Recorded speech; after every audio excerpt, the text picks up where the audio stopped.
Don't do it. Alright. Okay, we're live. Hey everybody. I see a couple familiar faces, a couple people that I've just talked to a few times. So I look forward to getting to know you today a little bit better. This is something that I want to go through a little bit about of GVC Mortgage, who we are, what we do, and what our experience looks like. And then also how we have some different products that may be help to people that you talk to on a daily basis, as well as how we differentiate ourselves between the actual process and just what we do. So GVC Mortgage is family owned. We're locally operated since 1996. That's easy for me to remember because it's also my birth year. 55,000 borrowers served, and over $8 billion in total funded loans, and that number is growing every day. It's been a little bit since I've updated that, so I know it's even further than that is here. 4.9 out of 5-star rating on Google. If you want to know why we're not 5, I can tell you about the one review that brought us down to 4.9 after we finish up here. But just a few little facts about us. We do have, our headquarters is in Pendleton, Indiana. We're in 18 states, licensed with brick and mortar locations, and we actually have operating licenses in 23 states. So the 18 states that we have our brick and mortar locations in, and an additional 5. I'm personally licensed in Tennessee, Virginia, and North Carolina. Everyone always asks what GVC stands for. Most people think that it's something like just names of the people who started it, like a law firm, and it's pretty close to that. Though Gene Boyles is who had kind of the brainchild to start GVC Mortgage, and then he actually passed before seeing it through. So it was actually his children that saw through starting the process and getting the mortgage company up and running, even though he was a good ways through that. So GVC just stands for Gene Boyles' children. So they wanted to do that to honor him. And then I just want to go through a little bit of what does a GVC mortgage experience look like. So it's all in the details for us. The difference is that we have less paperwork, local underwriting, 24-hour pre-approvals, an after-hours hotline where we can actually contact someone, as quick as 2-week closings, and different loan options, because I don't believe that it's a one-size-fits-all program. So going through a little more of each of these in depth. So less paperwork is where we focus on personal attention. I always like to have a call or a face-to-face meeting with all my clients. Face-to-face, I know it's tough a lot of times these days, and I also do have a link that I can show you and share with any of you that is a quick and easy way for them to do it on their own time, at their own leisure. Like if they're at work, have time to fill out this part of it and then go back to it later. I do have a link that I can share as well. I always just like to do a follow-up call because I really want to see what they're looking to achieve and what their goals are versus just going through line by line and checking off boxes. Because if their goal is to try to keep as much money in their pocket as possible, and low startup costs, then I know, okay, they might be leaning more towards a down payment assistance or a 100% program versus just saying like, okay, you don't have money, well, never mind, like, what's your employment, going on to the next thing and going through it real quick. So I like to get to know them better. We do have local underwriting, and we can talk with a team that understands our market and knows where you're at. Most of our underwriters is actually, I can see by first name basis and have their number programmed into my phone as their cell phone. So I can always call them and say, hey, this is a situation, and kind of lay things out versus them just looking at documents in a file and trying to piece it together. So it's nice to have that contact and personal touch with them, as well as our Jonesboro office and our Greenville office do have processors that we have just working on only our files. So we have a dedicated processor for our Jonesboro location, as well as underwriters that work on our files only. So that's something that's good to know that we can always get in touch with as quick as 24-hour pre-approvals. Stop waiting to get your process started for the clients. That's something that if we're looking to make an offer and they're wanting to do it tonight and they call me at 6 o'clock, this evening, it's something that I can probably get going a little quicker, depending on if they are self-employed. If someone's a salary or 40 hours minimum and hourly paid, that's usually pretty quick. If they're self-employed, you're probably looking 24, 48 hours. So where I can actually send that to my underwriting team for them to review the Schedule C, the K-1s, the 1099, whatever it is, and actually see what they're claiming. And I will talk about something at the end that's an option that we have as far as for self-employed borrowers, if they're not claiming all their income, that's something that we can help out with as well. But our after-hours hotline, I actually just used this yesterday about 8 o'clock. I had a borrower that has only been employed for a year, just finished college, started working for a year. He has variable hours, meaning that he gets less than 40 hours on occasion. Sometimes he'll get more than that, sometimes he'll get 40.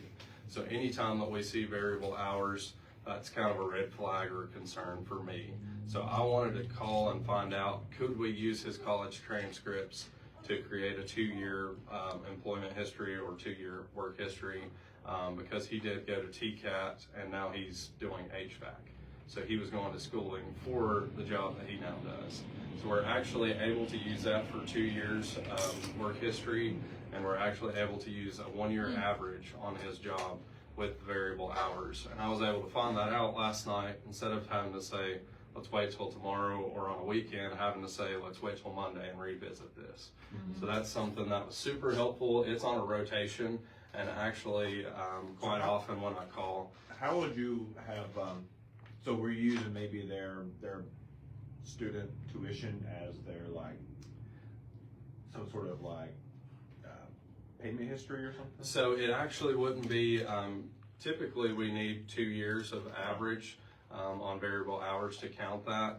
If they have been working for 1 year at the same position, we can use their previous employment and their current. So that's why I was thinking we might not be able to help.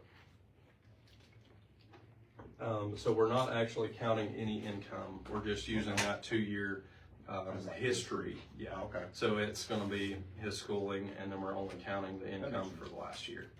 Yeah. But that's on a rotation, and quite often when I call that hotline, it's actually our head underwriter. So it's not like we're just, somebody that can answer the phone or whatever. Like, it's actually people that can help us. As quick as 2-week closings, that's something that I can't always take the credit for. It's awesome to work at a company that does allow that to be possible. But I will say that it does take the right buyer as well. If it's someone that I'm asking, hey, can I get this W-2? Can I get this document? They're sending me the wrong information, or they're waiting 2 days to get it to me. That's probably not a candidate that I'm going to say, hey, let's push for a 2-week closing. But usually I try to, again, have that upfront call to where I can get a read on people and get a gauge for saying, okay, they're on it, or they're going to be a little tougher to get loan things. Types that you can do a 2-week close? And So, no, that should be on about any program. The only one that I would say probably would take 30 days would be THDA. We work very closely and do a lot with them. We've actually had them come into our office and let us know what they look for in their underwriting process. So essentially we have ours and then they have theirs. So a lot of people typically got away from that because they think, oh, it takes forever or whatever, or 45 days plus. Because most of their rate lock options are 45 or 60 days. So they plan to take longer, but we've actually seen, like, from behind the scenes what they look for, and they don't actually go to the submission of like first come, first serve. They actually go to the files that have the least number of errors first. So we've learned what they look for in that process. Make sure that when we submit it, we actually take, we have an underwriter dedicated for THDO files that takes almost a day to work through submitting that, to where it cuts down the underwriting time on their side. So they get to it first, our files first, because we're sending it with 0 to 2 errors, and she's actually coming through that and making sure, hey, when we submit this is what they're looking for already. Are they used to getting like files that have a bunch of errors? Typically, yes, because not a lot of people are looking at anything as far as their underwriting. They're just looking at their own. Like for, me, I would look for what GVC was looking for before it was submitted, but they look for a totally different set of criteria. And if they don't communicate with them and get educated on that, then they don't know that it's different from what they were probably So that's, seeing. and that's why they came to your office? Yeah, Okay. so that's why they've come.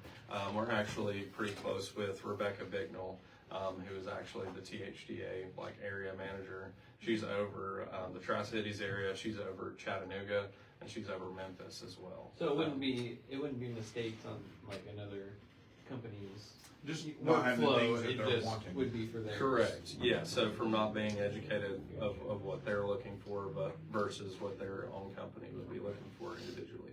Yeah. So and then I don't believe that everything's a one size fits all. That's why I want to get to know the customer, where we can meet them where they're at, versus just looking at what boxes are checked and trying to shove them into a certain program. What does the loan process look like? So we have the pre-approval phase. I'll talk more about our app later, but they can complete an application through the Mortgage Express app, or they can securely upload documents, digitally verify assets. They can go through there and do a VOA for their verification of assets, include all their banking information and do everything there. If they don't want to go through getting bank statements or anything from their bank, they can answer questions about employment. And then if they do use that app, I'll have a follow-up call to fill in any gaps, an application review, any supplemental documents that they may need, and then discuss loan program scenarios. And then from there, I would be able to issue a TBD pre-approval letter. And then they're going to the search to contract phase, and that's where they'll get to work with hopefully great agents like you guys, and someone that's motivated, knowing what they're looking for, and they can confidently search for a home knowing that they are pre-approved at this point. And I can actually offer a price-specific pre-approval. Always try to having that to where it matches their offer, to where the buyer, isn't submitting something and the seller thinking they can do more.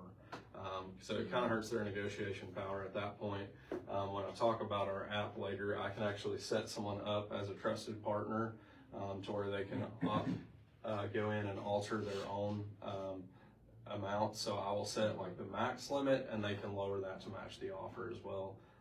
If I'm doing something like this and couldn't get to it immediately, but most times, I can also edit that myself if people just contact me and want to match that to the offer.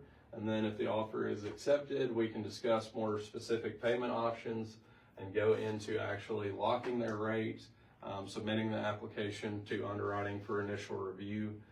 This is where the processor, in our case, Mariah, is our processor that is on hand.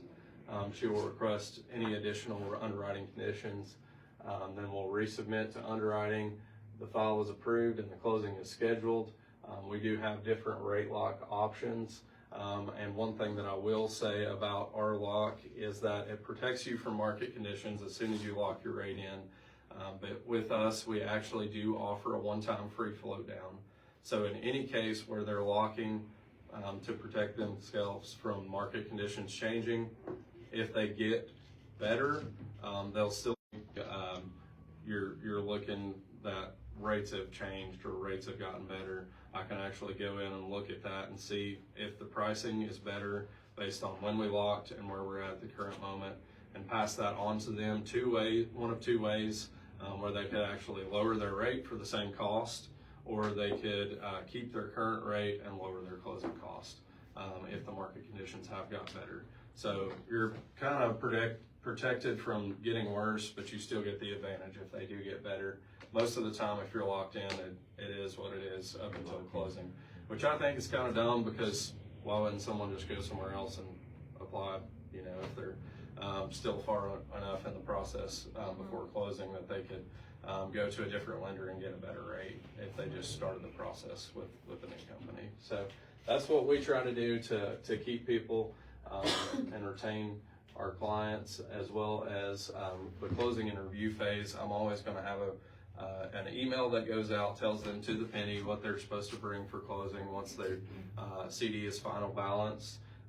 They're going to go over things like earnest money, wiring instructions, where they'll get those, that they'll get them from the title company and not call us, or not think at the last minute they can just call us and get those.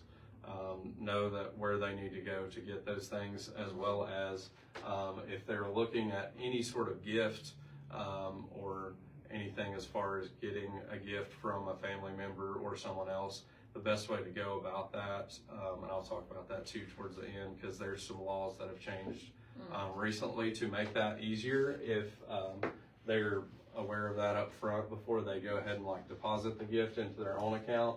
And then that would be going over the closing process, and we can actually sign disclosure documents prior to the closing. Callie and I had one on Monday to where our client actually got towards the, to the end of his paperwork, and he was like, that was it? Because he signed about half of his packet through e-disclosures, and we don't have a large packet to begin with. So that's always nice to see when you have a client that is expecting it to be worse than what it actually is. Because no one loves that process, sitting there signing everything. So how we set ourselves apart, we like to think that we're not your typical lender. We do have our in-house appraisal management team, which schedules, coordinates, and orders all of our appraisals. We do have our own panel of trusted appraisers that we use as well. The only one that we can't operate within that is VA. So we don't have any sort of say in our panel on that. So you do actually, I'm going to skip down here to timely and accurate pay. So that's one thing that sets us apart as well. As far as getting appraisals back in a timely manner, we will actually pay our appraisers 24 hours after them turning their report in. So most of the time, in cases where they don't get paid until closing, they're more apt to take our bids versus other places, and it motivates them to get that report back to us because they want to get paid quicker. So I know if anybody's like me, I don't, who wants to wait around to get paid? So we all don't get paid until closing, but like it to be as quickly as possible. And then rate lock options I talked a little bit about, but we do offer extended rate lock options up to 240 days. So you don't lose your clients to the market or fluctuation. And we do have in-house marketing where we can actually do co-branding. We can do different things like open house flyers, different packets, different advertising, even digital advertising as well. And I actually brought, this is just like an example of what I would typically give out at an open house. So this has like my card, and typically I'll have something specific to the open house in there as well. But if you want to pass that around, that shows a little bit of information as far as what we have to offer on different marketing materials. And timely and accurate pay is more so what helps us get those appraisers paid quickly. And then I just wanted to talk about that, as well as different loan programs, the most common that we see. So VA loans, I'm sure most of you all know this, but 100% financing for eligible veterans, minimum credit score of 620, loan amounts up to $647,200, and no monthly mortgage insurance at any time. That is something to keep in mind, where you'll see through different programs as we go through where it mentions credit score. This one's a little more flexible. 620, 620 can help as well, and we do offer a credit repair option that we look through people's credit, where we can suggest different things. If they're like right on the line, we can usually help get them up there pretty quickly, and we do offer that. That's something that we pay for as our branch, but it's not extended to them. Sorry. No, you're good. On a VA loan, couple of questions, kind of circle back to the same one. How long, say they purchase a property, can they use that another VA loan while owning a primary residence? You can. And second question, how long after a sale of a property can they turn around and reuse a VA loan? If you have an allowance of 600,000, you have a house for 300, don't you? Can you only buy like up to 300? Correct. So like this $647,200, if they have a $347,200 loan, and they still have $300,000 in eligibility. So even if they still own that primary, this is more what it Oh, plays okay. into, is they have a set eligibility, and actually, the COE that they get, their certificate of eligibility, which goes over their disability, and this will spell out like what they have in eligibility remaining, as well as if they are, so this VA does have a funding fee just like FHA, that's up front. The COE will tell you if they're partially or totally exempt from that funding fee as well. So that's all spelled out within that certificate of eligibility, which shows their percentage of disability that they receive, which there again verifies some income for them, and then we'll also show what eligibility they have left, and if they do or don't have to pay the funding fee. Yep. And that's one thing that I was going to touch on. So good question. Was about the COE. That's probably the easiest way that we can collect up front. You know, even just in the early stages, if we ask someone, even on your side, hey, do you have your certificate of eligibility? If not, that might be something you want to start gathering. Usually pretty easily accessible to veterans. They're pretty good on, if they don't have that, getting it to them pretty quickly. But that's something that makes lenders' lives super easy. If they have that, they know if they need to pay the funding fee, how much, what they get on their disability, and everything is all spelled out within that document. So I got the day before closing, and lender found out that the buyer was dishonorably discharged, so that makes you ineligible for a VA. Which would That's how you be get on your the VA. certificate of eligibility. So cool. What did you do then? We had to switch to, it was a VA THDA, and we had to switch to So- FHA THDA. Okay, so it was a home ownership for Heroes, and then you had to switch to FHA THD. Yeah. Okay. Did it have to be extended? Yeah. It was extended like 2 weeks. So Can you summarize that in case they, for the camera, what you and Matt just talked about, just in case they couldn't hear it yeah. in Facebook land? yeah, so Matt just said that there is a THDA VA loan, correct? Yeah, that he had, and then he found out right up to the closing that they were dishonorably discharged, which kept them from being eligible for a VA loan, and they had to switch to from VA to FHA, which delayed the closing about 2 weeks or so. Yeah, okay. And then I'm sure also they might have had to come out of pocket some versus getting everything covered. Maybe not, depending on the price of the home with THDA, but They had, I think they cut some lending costs or something, but I think because of their mistake. it wasn't as good as the VA did, but Right. he was slow to close on it. Yeah.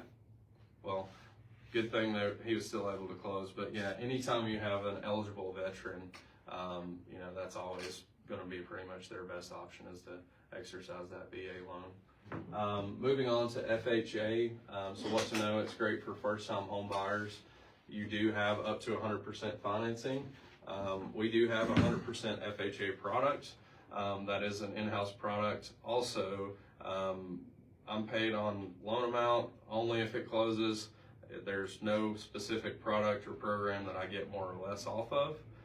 There are certain places that may make more off of an in-house product, and is why it's sometimes pushed more than other things. I do have this, though you won't see me screaming from the rooftops about it, because there is a second interest-bearing payment where I think an option like THDA in this case might be a better fit for most people.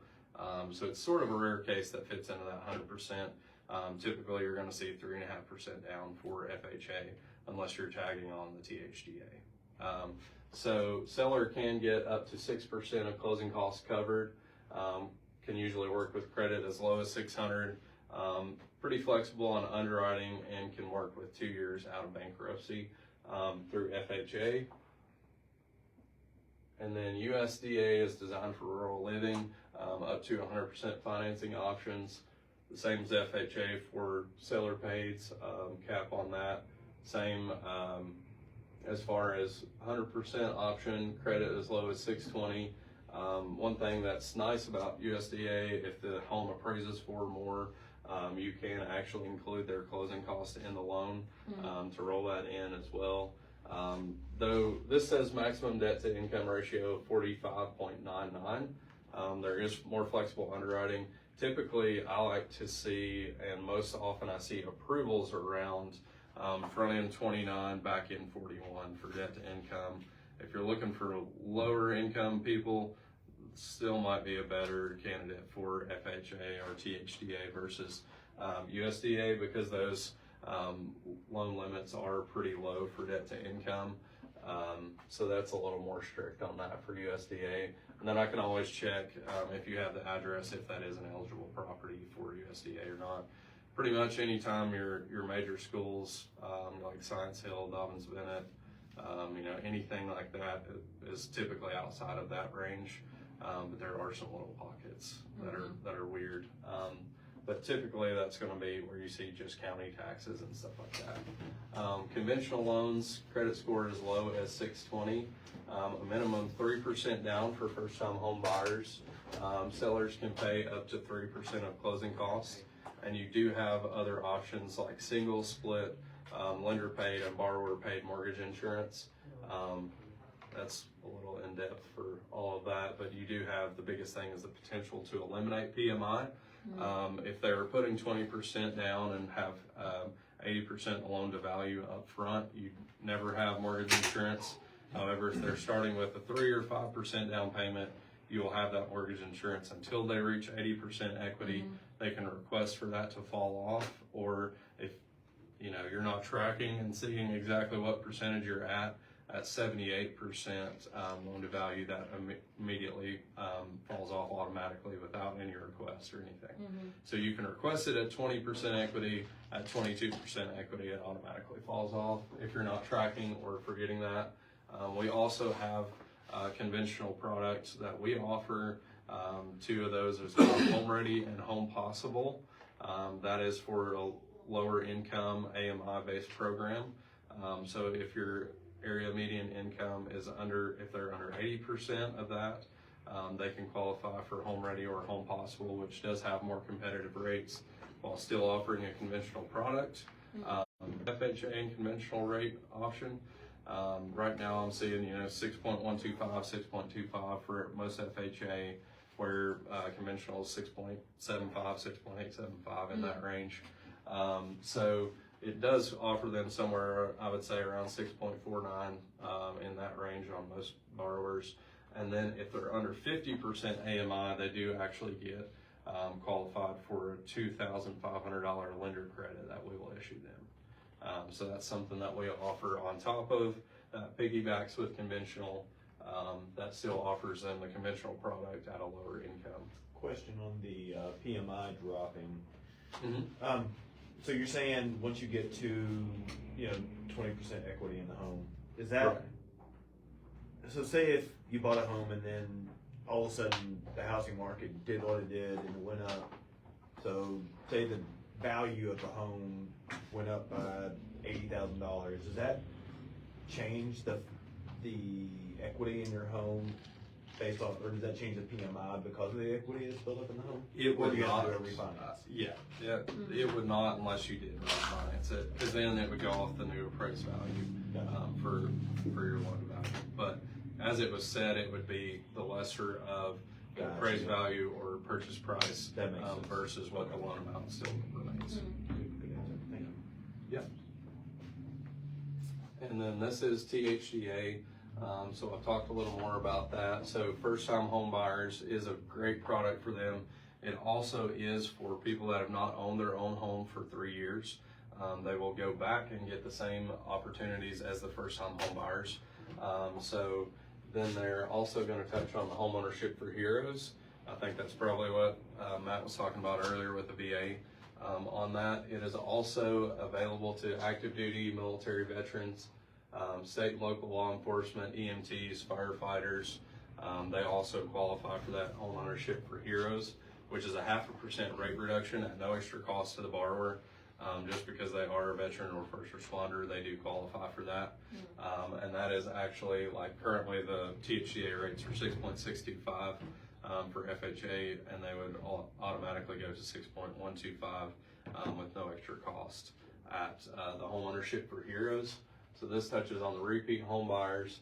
So if you've not lived in your own home for at least 3 years, or if you're buying in one of the 43 targeted counties and designated areas and 15 other counties, and then it goes back to the same terms and guidelines as the first-time home buyer.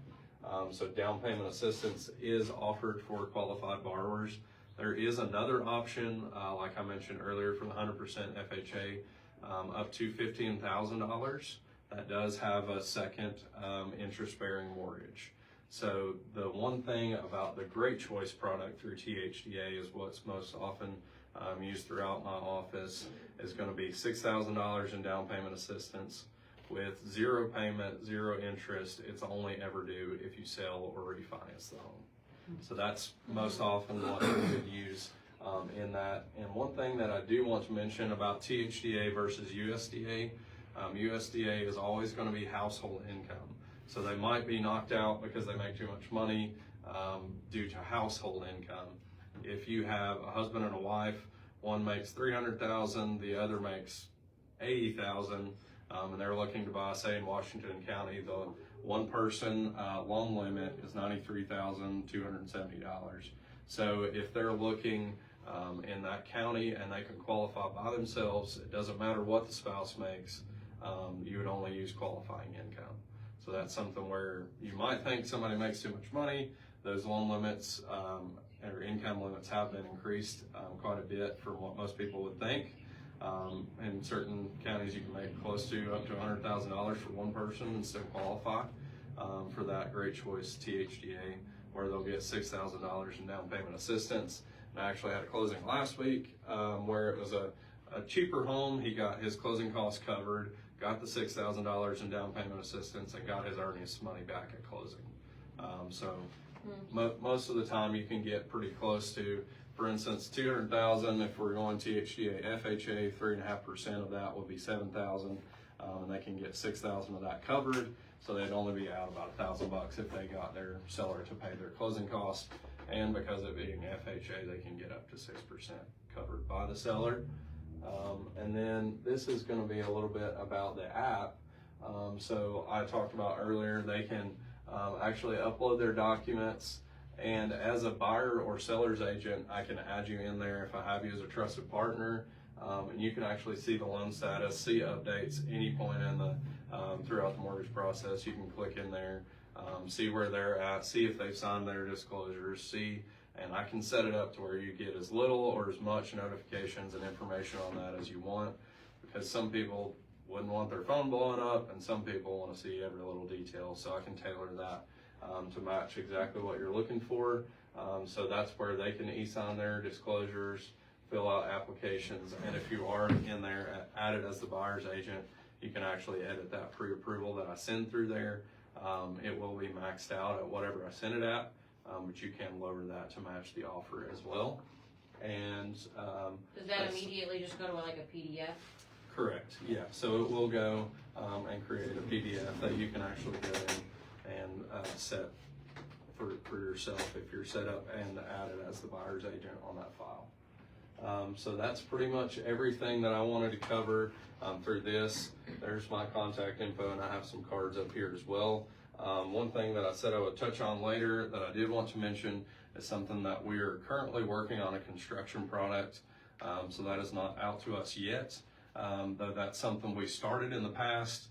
It was kind of clunky, kind of a tough process to go through, and we decided to do away with it, not offer it to our partners and people that we want to trust us as well as we trust them.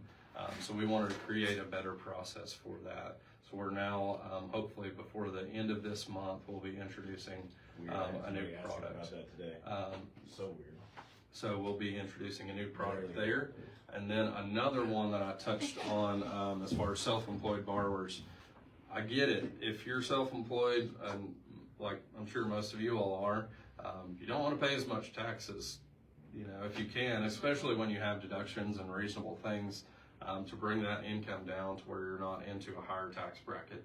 So the biggest thing that we see with self-employed borrowers is a lot of times they'll ask me, how much do I need to claim if we're close to tax time?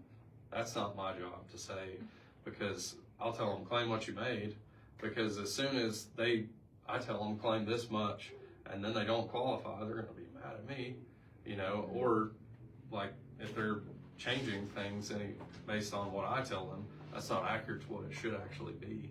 But a lot of times they're gonna wanna claim as little as possible, which is great for tax time, but in turn, when they're trying to qualify for a mortgage, it doesn't look like they make anything. So we are starting, and have done several bank statement loans. So that's one thing that we are starting to see more and more of pick up, to where we can only use the deposits that go in and not the deductions that come off of that. So we can do, I think it's 12 to 24 months. I can verify on that and let you all know if that's something you have someone interested in. 12 to 24 months of bank statements, and it only verifies their deposits, and then we'll calculate an income based off of that. Versus, you know, somebody that makes $100,000 and claims $20,000 on taxes, that's going to be very advantageous to them, because they can qualify with getting both sides of the coin, with getting the benefit on tax deductions and still be able to qualify for a mortgage that way. How much down for the 12-month and the 24-month? So we're, as far as like money down up front, we're probably seeing in most cases 10 to 15% down, but working on that to see exactly what that target will be. Okay. How much higher is it than the normal QM loans? As far as interest rates? they actually should be about what I've seen in my past experiences. They're actually going to be only about a 0.5% difference between what you'd see in normal qualifying. And as I get more information on that, as well as the construction, that's something that I can send out information to you all as well. Because that's two things that we're up and going with the bank statement loan. I've done several. And then as far as the construction product, that will be a new piece that we're adding. We got a whole bunch of people that are interested in building, so. Yeah. Everybody's dream until they start working with builders. Right. It's gonna take an extra year. It's their dream until they see the time frame and Oh, we've got the lot, but they didn't think about running power and septic and water and everything to it. Yeah, that's And see the charges that come with it. So. We hit rock. Oh no. Now what? Yeah. So are there any other questions that anybody else has? Excellent. You mentioned, as far as looking at their, like, say a college student, like in their final year, just graduated. Yeah. And you mentioned looking back at, like, using their education or something. So, depending on, because my husband bought our house, like, right out of college, like, the year we graduated. Yeah. And I was just like, you have no money. How could you do that? So, if I have a lot of friends who play a lot of pickleball with, like, college students, so, like, if they have good, like, a nice or good interest, or what's it called? What's the other thing called? Not an interest rate. Credit score. That's Right, what I'm not. Good credit One of score. those, yeah. Yeah. And they can receive 100% financing, and like say they had a job or a part-time job while in school. Is that something like, is that doable, I guess? Yeah, Something so I could pitch to people? it somewhat depends on the case, but a lot of times if we have newer people like looking at, okay, when I graduate here, whatever, in May, or then we're wanting to look or wanting to start buying. So if they have an offer letter from a job where their salary or their guaranteed 40 hours at an hourly rate, Okay. we can almost use that immediately. Okay. So if we, say they have an offer letter and they haven't even started yet, as long as they start the job prior to their closing date, Okay. we can use that to qualify them. So does it have to be like, it can just be an offer letter and then they Right. have to start before closing? And as you mentioned, like if it's part-time or variable hours less than 40, they would need 1 year of working experience with Okay. that. And then they could use their college transcripts to supplement the other year. Okay, cool. Yeah. Very cool. Sweet. Good Well, deal. thank you, Heath. Thank you so much, man. Yeah, absolutely. What did Thank you you. say? I was looking at Will. Construction. Yeah, it's a whole different, It's a whole new world. Yeah. I didn't understand what you said.